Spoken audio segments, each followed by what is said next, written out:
बिहार में आईएनडीआईए गठबंधन पर फिर सवाल खड़े हो गए हैं। सीट शेयरिंग के बिना गठबंधन में शामिल आरजेडी और लेफ्ट ने अपने उम्मीदवारों का ऐलान कर दिया, जिससे कांग्रेस में अब हड़कंप मच गया है।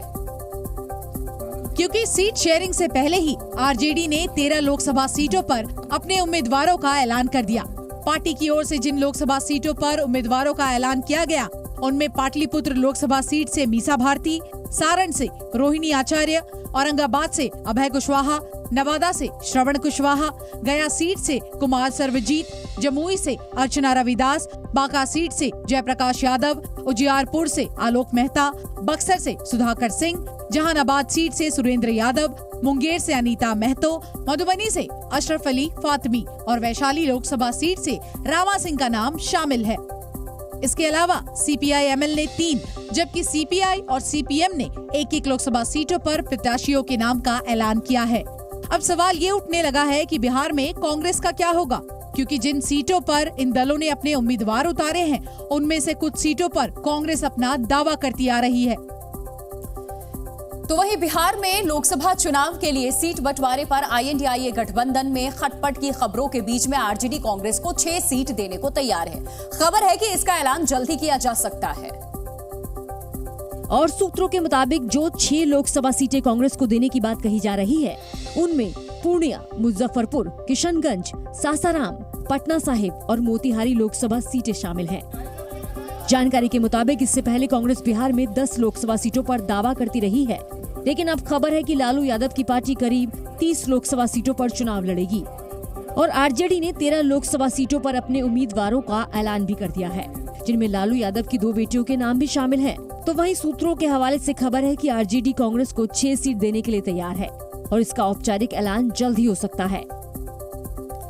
और बिहार के उप मुख्यमंत्री सम्राट चौधरी ने पत्रकारों से बातचीत के दौरान लालू यादव को लेकर के एक ऐसा बयान दिया जिस पर विवाद खड़ा हो गया। आरजेडी ने सम्राट चौधरी पर पलटवार करते हुए उनकी सोच पर ही सवाल खड़े कर दिए हैं। और ये सारा विवाद सम्राट चौधरी के उस बयान पर शुरू हुआ जो उन्होंने लालू यादव और उनकी बेटी को लेकर दिया था। लालू यादव को टिकट बेचने में माहिर खिलाड़ी बताते हुए सम्राट चौधरी ने कहा कि उन्होंने अपनी बेटी तक को नहीं छोड़ा। लालू जी तो अब अपनी बेटी तक को नहीं छोड़े, पहले किडनी लिए तब टिकट दिया, यही है लालू यादव जी का परिचय। आरजेडी ने सम्राट चौधरी की भाषा पर कड़ी आपत्ति जताई और कहा कि इसका जवाब चुनाव में जनता देगी। आपने अपने बारे में पूरी दुनिया को बता दिया कि आपकी सोच, आपकी समझ में कितना ओछापन, कितना घटियापन है। आरजेडी प्रमुख लालू प्रसाद यादव ने रोहिणी आचार्य को सारण लोकसभा सीट से उम्मीदवार बनाया है और इसी को लेकर सम्राट चौधरी ने तंज कसा, जिस पर अब विवाद खड़ा हो गया है। और हिमाचल प्रदेश में कांग्रेस को बड़ा झटका लगा है। राज्यसभा चुनाव में क्रॉस वोटिंग की वजह से अयोग्य ठहराए गए कांग्रेस के 6 पूर्व विधायकों ने बीजेपी का दामन थाम लिया और इनके साथ ही 3 निर्दलीय विधायक भी बीजेपी में शामिल हो गए। दिल्ली में एक कार्यक्रम के दौरान केंद्रीय मंत्री अनुराग ठाकुर और पूर्व मुख्यमंत्री जयराम ठाकुर की मौजूदगी में इन नेताओं को पार्टी की सदस्यता दिलाई गई। आप आए हैं, भारतीय जनता पार्टी को ताकत भी बढ़ेगी, लेकिन आप एक नए परिवार का हिस्सा बने, आपको पूरा मान सम्मान मिलेगा। कांग्रेस के जो 6 पूर्व विधायक बीजेपी में शामिल हुए हैं, उनमें सुधीर शर्मा, रवि ठाकुर, राजेंद्र राणा, इंद्रदत्त लखनपाल, चैतन्य शर्मा और देवेंद्र कुमार भुट्टो के नाम शामिल हैं।